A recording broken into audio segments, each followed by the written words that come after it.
Manchester യുണൈറ്റഡിൻ്റെ stadium old Trafford പണി കഴിക്കപ്പെടുന്നത് 1910 അത് പിന്നിട്ടിട്ട് ഇപ്പം 115 വർഷമാവുന്നു. ഈ 115 വർഷം കഴിയുമ്പോഴും വെംബ്ലി കഴിഞ്ഞിട്ട് ഏറ്റവും കൂടുതൽ കപ്പാസിറ്റിയുള്ള സ്റ്റേഡിയം അത് ഇപ്പോഴും ഓൾഡ് ട്രാഫോർഡ് തന്നെയാണ്. വെംബ്ലിയുടെ കപ്പാസിറ്റി 90,000, ഓൾഡ് ട്രാഫോർഡിൻ്റെ കപ്പാസിറ്റി 74,310. 115 വർഷങ്ങൾ പിന്നിടുമ്പോൾ അതിൻ്റേതായ മെയിൻ്റനൻസ് പ്രശ്നങ്ങൾ നമുക്കിപ്പോൾ കാണാൻ സാധിക്കുന്നുണ്ട്. അങ്ങനെ ഇരിക്കുമ്പോഴാണ് പുതിയ സ്റ്റേഡിയത്തിനെ പറ്റിയുള്ള ന്യൂസ് ഒഫീഷ്യലി അവർ പബ്ലിഷ് ചെയ്യുന്നത്. ഇനി പുതിയ സ്റ്റേഡിയത്തിനെ പറ്റി പുറത്തു വിട്ടിരിക്കുന്ന കുറച്ച് ന്യൂസ് നമുക്കൊന്ന് നോക്കാം. പുതിയ സ്റ്റേഡിയം പണി കഴിക്കാൻ പോകുന്നത് ഓൾഡ് ട്രാഫോർഡ് സ്റ്റേഡിയത്തിൻ്റെ തൊട്ടടുത്ത് തന്നെയായ ക്ലബിൻ്റെ തന്നെയായ പ്രോപ്പർട്ടിയിലാണ് പണി കഴിക്കാൻ പോകുന്നതെന്നാണ് റിപ്പോർട്ടുകൾ. ഈ പുതിയ സ്റ്റേഡിയം അറിയാൻ പോകുന്നത് ന്യൂ ട്രാഫോർഡ് സ്റ്റേഡിയം എന്നായിരിക്കും. ഇതിൻ്റെ കപ്പാസിറ്റി പുറത്തു വരുന്ന റിപ്പോർട്ട് അനുസരിച്ചിട്ട് 100,000 പേർക്കായിരിക്കും. നിങ്ങൾക്ക് ഈ പിക്ചറിൽ കാണുന്നത് പോലെ ഒരു നെറ്റ് ലൈക്ക് സ്ട്രക്ചറാണ് പുതിയ സ്റ്റേഡിയത്തിന് ചുറ്റുമുള്ളത്. ഈ നെറ്റ് ലൈക്ക് സ്ട്രക്ചറിനകത്ത് സോളാർ സിസ്റ്റവും അതുപോലെ തന്നെ റെയിൻ വാട്ടർ ഹാർവെസ്റ്റിംഗ് സിസ്റ്റവും എംബഡഡ് ചെയ്തിട്ടുണ്ടെന്നാണ് റിപ്പോർട്ടുകൾ. ജിം റാറ്റ്ക്ലിഫ് കൊടുത്ത ഇൻ്റർവ്യൂവിൽ ഒരു ഫാൻ സോണും കൂടെ ഇൻക്ലൂഡ് ചെയ്യാൻ പ്ലാൻ ചെയ്യുന്നുണ്ട്. ഈ ഫാൻ സോണിൻ്റെ മെയിൻ പർപ്പസ് എന്താണെന്ന് വെച്ച് കഴിഞ്ഞാൽ എവേ ഗെയിംസ് ലൈവായിട്ട് കാണാനുള്ള ഒരു ഫെസിലിറ്റി അറേഞ്ച് ചെയ്യുക എന്നുള്ളതാണ് ഈ ഫാൻ സോൺ കൊണ്ട് അവർ ഉദ്ദേശിക്കുന്നത്. എന്ന് കൺസ്ട്രക്ഷൻ സ്റ്റാർട്ട് ആവും എന്നതിനെ പറ്റി വ്യക്തമായ ഡേറ്റ് ഒന്നും ഇല്ലെങ്കിലും കൺസ്ട്രക്ഷൻ സ്റ്റാർട്ട് ആയി കഴിഞ്ഞാൽ വിത്തിൻ 5 years ഫിനിഷ് ചെയ്യാമെന്നാണ് അവകാശപ്പെടുന്നത്. സാധാരണ ഇങ്ങനത്തെ സ്റ്റേഡിയങ്ങളൊക്കെ പണി കഴിക്കാൻ 10 വർഷം എടുക്കും.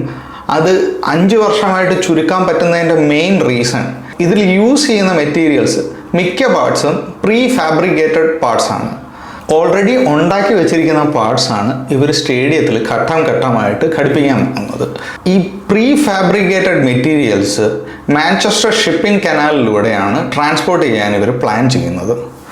ഇതുകൊണ്ടൊക്കെ തന്നെയാണ് ഈ 10 വർഷം എന്നുള്ളത് ഇവരിത് 5 വർഷമായിട്ട് പണി തീർക്കാൻ പറ്റും എന്ന് അവകാശപ്പെടുന്നു. പിന്നെ നമുക്ക് ഈ സ്ട്രക്ചറിൽ കാണുന്നതിൻ്റെ കൂട്ട് തന്നെ 3 ടവർ കാണാൻ പറ്റും. ഈ ടവറിനെ അവർ വിളിക്കുന്നത് ട്രൈഡൻ്റ് എന്നാണ്. ഈ ട്രൈഡൻ്റ് എല്ലാ മാഞ്ചസ്റ്റർ യുണൈറ്റഡ് ഫാൻസിനും എന്താണെന്നറിയാം. അവരുടെയൊക്കെ ലോഗോയിലുള്ളതാണ്.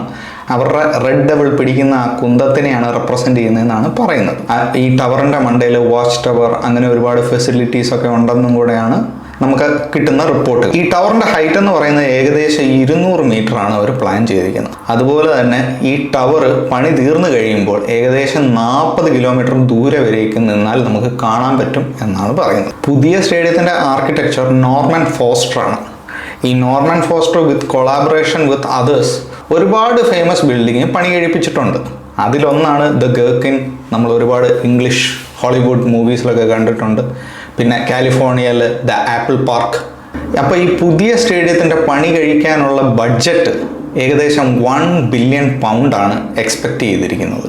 1 ബില്യൺ പൗണ്ട് കൺസ്ട്രക്ഷന് വേണ്ടി ചിലവാകുമെങ്കിൽ പോലും ഏകദേശം 7.3 ബില്യൺ പൗണ്ട് ആനുവലി റിട്ടേൺസ് എടുക്കാൻ പറ്റുമെന്നാണ് മാഞ്ചസ്റ്റർ യുണൈറ്റഡ് അവകാശപ്പെടുന്നത്. ഒരുപാട് ജോബ് ഓപ്പർച്യൂണിറ്റീസ്, പുതിയ ഹൗസിംഗ് ഓപ്പർച്യൂണിറ്റീസ്, ഇതൊക്കെയാണ് മാഞ്ചസ്റ്റർ യുണൈറ്റഡ് അവകാശപ്പെടുന്നത്. ഇത്രയും റിച്ച് ഹിസ്റ്ററി ഉള്ള ഒരു ക്ലബിന് ഇത്രയും വലിയൊരു സ്റ്റേഡിയം ഡിസേർവ്ഡ് തന്നെയാണ്. നിങ്ങൾക്ക് എന്താണ് പുതിയ സ്റ്റേഡിയത്തിനെ പറ്റി പറയാനുള്ളത്? ഞാൻ എന്തെങ്കിലും ഡീറ്റെയിൽസ് മിസ്സാക്കിയിട്ടുണ്ടെങ്കിൽ നിങ്ങൾ കമൻറ്റിൽ രേഖപ്പെടുത്തുക. Thank you so much for watching.